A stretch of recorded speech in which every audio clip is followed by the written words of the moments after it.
ಮಾಧ್ಯಮ ಮಿತ್ರರೇ, ಈ ದಿನ ನಾವು ಮೈಸೂರು ಜಿಲ್ಲೆಯಲ್ಲಿ ಇರುವಂತಹ ಎಲ್ಲ ಸಂಘ ಸಮಸ್ಯೆಗಳನ್ನು ಒಗ್ಗೂಡಿಸಿ ಕರ್ನಾಟಕ ಭೀಮಸೇನೆ ಸಂಘಟನೆ ಇವತ್ತು ಒಂದು ಸೌಜನ್ಯ ಅವರ ಸಾವಿಗೆ ಮರು ತನಿಖೆಗೆ ಆಗ್ರಹಿಸಿ ನಾವು ಇವತ್ತೊಂದು ಹೋರಾಟ ಹಮ್ಮಿಕೊಂಡಿದ್ದೇವೆ. ಸೊ ಮಾನ್ಯ ಪ್ರಧಾನಮಂತ್ರಿಗಳು, ಮಾನ್ಯ ಮುಖ್ಯಮಂತ್ರಿಗಳು ಬಾಯಿ ಬಿಟ್ಟರೆ ಹೋಲಿಸ್ತಾರೆ, ಭಾರತ ಮಾತೆಯನ್ನು ಒಂದು ಹೆಣ್ಣಿಗೆ ಹೋಲಿಸ್ತಾರೆ, ಹಾಗೆ ಕರ್ನಾಟಕ ಮಾತೆನ ಒಂದು ಹೆಣ್ಣಿಗೆ ಹೋಲಿಸ್ತಾರೆ, ಈ ಭೂಮಿ ತಾಯಿನ ಒಂದು ಹೆಣ್ಣಿಗೆ ಹೋಲಿಸ್ತಾರೆ. ಹಾಗೆ ಈ ಹೋಲಿಸಿದ ಸಂದರ್ಭದಲ್ಲಿ ನಿರಂತರವಾಗಿ ಈ ದೇಶದಲ್ಲಿ, ರಾಜ್ಯದಲ್ಲಿ ಅತಿ ಹೆಚ್ಚು ಹೆಣ್ಮಕ್ಳ ಮೇಲೆ ದೌರ್ಜನ್ಯ, ದಬ್ಬಾಳಿಕೆ, ಕೊಲೆ, ಅತ್ಯಾಚಾರ ಆಗ್ತಾ ಇರೋ ಸಹ ಮಾನ್ಯ ಮುಖ್ಯಮಂತ್ರಿಗಳು ಹಾಗೆ ಪ್ರಧಾನಮಂತ್ರಿಗಳು, ಆ ಸಂಬಂಧಪಟ್ಟಂಥ ಅಧಿಕಾರಿಗಳು, MLAಗಳು, MP ಗಳು ಕಣ್ಣು ಮುಚ್ಕೊಂಡು ಕೂತ್ಕೊಂಡಿರಲ್ಲ ಯಾಕೆ? ಇದು ನಮ್ಮ ಎಲ್ಲರ ಪ್ರಶ್ನೆ.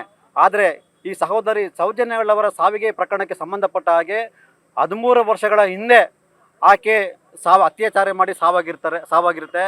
ಆ ಸಾವು ಮರುತನಿಖೆಗೆ ಆಗ್ರಹಿಸಿ ನಮಗೆಲ್ಲರಿಗೂ ಕರ್ನಾಟಕ ರಾಜ್ಯದಲ್ಲಿ ಈ ಒಂದು ಪ್ರಕರಣಕ್ಕೆ ಕಿಚ್ಚೆತ್ತಂತಹ ಒಂದು ವ್ಯಕ್ತಿ ಸಮೀರ್ ಅವರಿಂದ ಈ ಒಂದು ಮರು ತನಿಖೆಗೆ ಜೀವ ಬಂದಿದೆ. ದಯಮಾಡಿ ಮರು ತನಿಖೆ ಆಗಲೇಬೇಕು.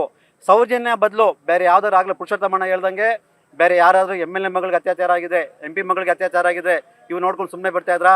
ಬಡವ್ರಿಗೆ ಒಂದು ನ್ಯಾಯ, ಶ್ರೀಮಂತಿಗೆ ಒಂದು ನ್ಯಾಯನ, ರಾಜಕಾರಣಿಗೆ ಒಂದು ನ್ಯಾಯ, ಬಡವ್ರಿಗೊಂದು ನ್ಯಾಯನ? ಈಗಿರುವಂತಹ ಸಂದರ್ಭದಲ್ಲಿ ದಯಮಾಡಿ ಅತ್ಯಾಚಾರಿಗಳನ್ನ ಈ ಕೂಡಲೇ ಮಾನ್ಯ ಸಿದ್ದರಾಮಯ್ಯರ ಸರ್ಕಾರ ಈ ಕೂಡಲೇ ಅವ್ರನ್ನ ಪರಿಗಣಿಸಿ ಅವ್ರನ್ನ ಬಂಧಿಸಬೇಕು. ಮತ್ತೆ ಬಹಳ ಒಂದು ಕ್ರೂರವಾಗಿದೆ ಆ ಒಂದು ಅತ್ಯಾಚಾರನ, ಏನು ನಮಗೆ ಅದು ಬಯಲಿಗೆ ಸಿಕ್ಕಬಾರ್ದು ಅಂತ ಹೇಳ್ಬಿಟ್ಟು ಆ ಒಂದು ಸೌಜನ್ಯ ಅವಳ ಒಂದು ಸಾವು ಪ್ರಕರಣಕ್ಕೆ ಇವನಿಗೆ ಸುಮಾರು ಒಂದು 6 ಇಂಚು ಸಹ ಮಣ್ಣು ತುಂಬ್ತಾರೆ ಅಂತಂದರೆ ಇವರು ಬಹಳ ಕ್ರೂರಿಗಳು.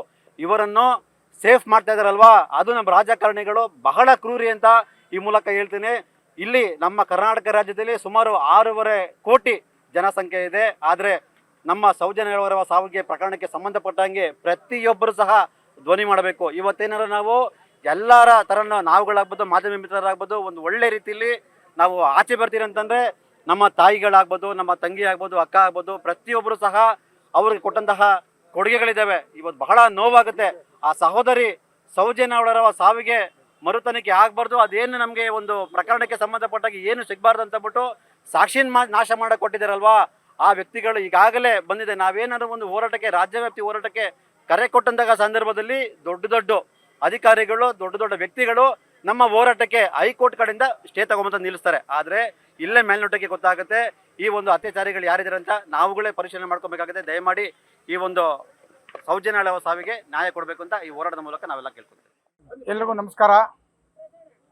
ಇಂದು ಕರ್ನಾಟಕ ಭೀಮಸೇನೆ ಮೈಸೂರು ಜಿಲ್ಲೆಯ ವಿವಿಧ ಸಂಘಟನೆಗಳ ವತಿಯಿಂದ ಕಳೆದ 13 ವರ್ಷಗಳಿಂದಲೂ ಕೂಡ ನಿರಂತರವಾಗಿ ಏನು ದಕ್ಷಿಣ ಕನ್ನಡ ಜಿಲ್ಲೆಯ ಬೆಳ್ತಂಗಡಿ ನಡೆದಿರ್ತಕ್ಕಂಥ ಒಂದು ದೌರ್ಜನ್ಯ ಅತ್ಯಾಚಾರವನ್ನು ಖಂಡಿಸಿ ಇಡೀ ದೇಶವ್ಯಾಪ್ತಿ ಇವತ್ತು ಇದ್ರ ಬಗ್ಗೆ ಮಾತನಾಡ್ತಾ ಇದ್ರು ಕೂಡ ಆಳುವಂಥ ಸರ್ಕಾರಗಳು ಮತ್ತು ಕಾನೂನಿನಲ್ಲಿ ಚೌಕಟ್ಟಿನಲ್ಲಿ ಕೆಲಸ ಮಾಡ್ತಕ್ಕಂಥ ವರ್ಗ ಇವತ್ತು ಇನ್ನೂ ಕೂಡ ಮೀನಾಮೇಷ ಇಡಿಸ್ತಿರ್ತಕ್ಕಂಥದ್ದನ್ನು ನಾವು ಅದನ್ನು ಸಾರಾಸಕ್ತಾಗಿ ತಿರಸ್ಕರಿಸ್ತಾ ಇದ್ದೀವಿ. ಅವ್ರ ಆಡಳಿತವನ್ನು ಮತ್ತು ಸೌಜನ್ಯ ಅಂತಕ್ಕಂಥ ಹೆಣ್ಣುಮಗಳು ಈಗಾಗಲೇ 13 ವರ್ಷಗಳು ಕೂಡ ಕಳೆದಿದ್ರು ಕೂಡ ಯಾವ ಪ್ರಭಾವಿತರಿರ್ತಕ್ಕಂಥ ಆ ಒಂದು ದಕ್ಷಿಣ ಕನ್ನಡ ಜಿಲ್ಲೆಯಲ್ಲಿ ಒಂದು ಧಾರ್ಮಿಕ ಶಕ್ತಿ ಇರ್ತಕ್ಕಂಥ ಒಳಗೊಂಡಿರ್ತಕ್ಕಂಥ ಕುಟುಂಬದ ವ್ಯಕ್ತಿ ಇಂಥ ಅಪರಾಧವನ್ನು ಮಾಡಿದ್ದೀನಿ ಅಂತಕ್ಕಂಥ ಮಾಹಿತಿ ಕೂಡ ಇದ್ರೂ ಕೂಡ ಇದನ್ನ ಕೈಗೆತ್ಕೊಳ್ತಿರ್ತಕ್ಕಂಥದ್ದು ದುರಂತ. ರಾಜಕಾರಣ ಮಾಡ್ಕೊಳ್ಳಿ. ಈ ನೊಂದಂಥ ಬಡ ಹೆಣ್ಣುಮಕ್ಕಳಿಗೆ ನೀವು ಈ ನ್ಯಾಯವನ್ನು ಕೊಡಿದ್ರು ಯಾಕೆ ವಿಫಲತೆನೇ ಆಗಿದ್ರಿ? ಅಥವಾ ಯಾವುದೋ ಮಂತ್ರಿ ಮಗಳಿಗೋ ಅಥವಾ ಪ್ರಧಾನಮಂತ್ರಿ ಮಗಳಿಗೋ ರಾಷ್ಟ್ರಪತಿ ಮಗಳಿಗೋ ಯಾವುದೋ ಒಂದು ಉನ್ನತ ಅಧಿಕಾರಿ ಮಗಳಿಗೆ ಈ ರೀತಿ ಅತ್ಯಾಚಾರ ಆಗಿದ್ರೆ ನೀವೆಲ್ಲ ಏನು ಮಾಡ್ತಿದ್ರಿ? ಇಡೀ ದೇಶ ಎದ್ದು ಕುಂತ್ಕೊಂತಿತ್ತು. ಒಂದು ಬಡ ಕುಟುಂಬದ ರೈತನ ಮಗಳು ಅಂತೇಳಿ ಈ ರೀತಿ ಈಗಾಗಲೇ ಮೈಸೂರು ನಗರದಲ್ಲಿ ನಾನು ಭಾಗವಹಿಸ್ತಿರ್ತಕ್ಕಂಥದ್ದು 6ನೇ ಪ್ರತಿಭಟನೆ. ಕಳೆದ 2-3 ವರ್ಷಗಳ ಹಿಂದೆ ನಾವು ಮತ್ತು ಸ್ಟ್ಯಾನ್ಲಿ, ಪರಶುರಾಮ್ ಮತ್ತು ಎಲ್ಲ ಪ್ರಗತಿಪರ ಕನ್ನಡ ಸಂಘ ಹೋರಾಟಗಾರರು ಕೂಡ ಇದನ್ನು ಹೋರಾಟವನ್ನು ಮಾಡಿ ಇದನ್ನು ಒಂದು ಹೊಸ ರೂಪವನ್ನು ಕೊಟ್ಟಿದ್ದೀವಿ. ನಮ್ಮ ಹೋರಾಟಕ್ಕೂ ಕೂಡ ಇವತ್ತು ಬೆಲೆ ಕೊಡ್ತಾ ಇಲ್ಲ ಅಂತ ಹೇಳಿದ್ರೆ ಇಲ್ಲಿ ಒಂದು ಆಡಳಿತ ಮಾಡ್ತಕ್ಕಂಥ ಒಂದು ಕಾನೂನು ಯಾರ ಅಡಿಯಲ್ಲಿ ಕೆಲಸ ಮಾಡ್ತಿದೆ ಅಂತಕ್ಕಂಥದ್ದು ನಮಗೆಲ್ಲ ಒಂದು ಕಡೆ ದಿಕ್ತಪ್ಪುವಂಥ ಮನಸ್ಥಿತಿ ನಮ್ಮನ್ನು ಕಾಡ್ತಾ ಇದೆ.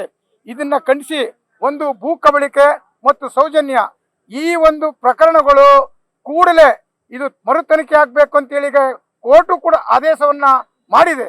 ಆದರೂ ಕೂಡ ಯಾತಕ್ಕೆ ಮಾಡ್ತಾ ಇಲ್ಲ ಅಂತಕ್ಕಂಥದ್ದು ಕೂಡ ನಮಗೆ ಒಂದು ರೀತಿ ಜಿಗುಪ್ಸೆಗೆ ನಾವೆಲ್ಲೂ ಕೂಡ ಒಳಗಾಗಿದ್ದೀವಿ. ಇವತ್ತು ನೊಂದಂತ ಕುಟುಂಬಗಳು ಮತ್ತು ಇಲ್ಲಿ ಬಂದಿರತಕ್ಕಂಥ ಹೋರಾಟಗಾರರಿಗೆಲ್ಲರೂ ಕೂಡ ಇದು ನಾವು ಆ ಕಾನೂನು ರೀತಿಯಲ್ಲಿ ತಪ್ಪಿತಸ್ಥರಿಗೆ ಶಿಕ್ಷೆ ಆಗಬೇಕು. ಸಂತೋಷ್ ಅನ್ನೋ ವ್ಯಕ್ತಿ ಯಾವುದೇ ನಿರಪರಾಧಿ 10 ವರ್ಷಗಳ ಕಾಲ ಜೈಲೊಳಗಡೆ ಇದು ಬಂದ ಪಾಪ, ಅವನು ನಿರಪರಾಧಿ ಅಂತಲೂ ಕೂಡ ಪ್ರೂವ್ ಆಯ್ತು. ಮತ್ತೆ ಈ ಅಪರಾಧ ಮಾಡಿರ್ತಕ್ಕಂಥವ್ರು ಯಾರು ಅಪರಾಧ ಮಾಡಿರ್ತಕ್ಕಂಥದ್ದು? ಒಂದು ಧಾರ್ಮಿಕ ಕ್ಷೇತ್ರದಲ್ಲಿ ಈ ರೀತಿ ಅನ್ಯಾಯ ಆಗ್ತಾ ಇದೆ, ಅಕ್ರಮ ಆಗ್ತಾ ಇದೆ, ಕೊಲೆಗಳು ನಿರಂತರವಾಗಿದೆಯಂತೆ. ಈ ಹೆಣ್ಣಿನ ಹೆಸರಿನಲ್ಲಿ ಸುಮಾರು 20-25 ಕೊಲೆಗಳಾಗಿದೆಯಂತೆ, ಸಾಕ್ಷಿಗಳನ್ನ ಸುಟ್ಟಾಕಿದರಂತೆ. ಒಂದು ಧಾರ್ಮಿಕ ಶಕ್ತಿ ಇರತಕ್ಕಂಥದ್ದು ಯಾವ ಸಾಮಾಜಿಕ ನ್ಯಾಯವನ್ನು ಕೊಡ್ತದೆ ಅಂತಕ್ಕಂಥದ್ದು ನಮ್ಮೆಲ್ಲರ ಪ್ರಶ್ನೆ. ಇದು ಕೂಡಲೇ ಇದು ರಾಜ್ಯವ್ಯಾಪ್ತಿ, ದೇಶವ್ಯಾಪ್ತಿ ಇದು ನಿರಂತರವಾಗಿ ಸಾಗ್ತದೆ. ಇದು ಇನ್ನು 5 ವರ್ಷ ಆಗಲಿ 10 ವರ್ಷ ಆಗಲಿ ಸೌಜನ್ಯಗಳಿಗೆ ನ್ಯಾಯ ಕೊಡಿಸೋ ತನಕ ಕೂಡ ಈ ಹೋರಾಟ ನಿಲ್ಲೋದಿಲ್ಲ ಅಂತಕ್ಕಂಥದ್ದು ಎಚ್ಚರಿಕೆ ಸರ್.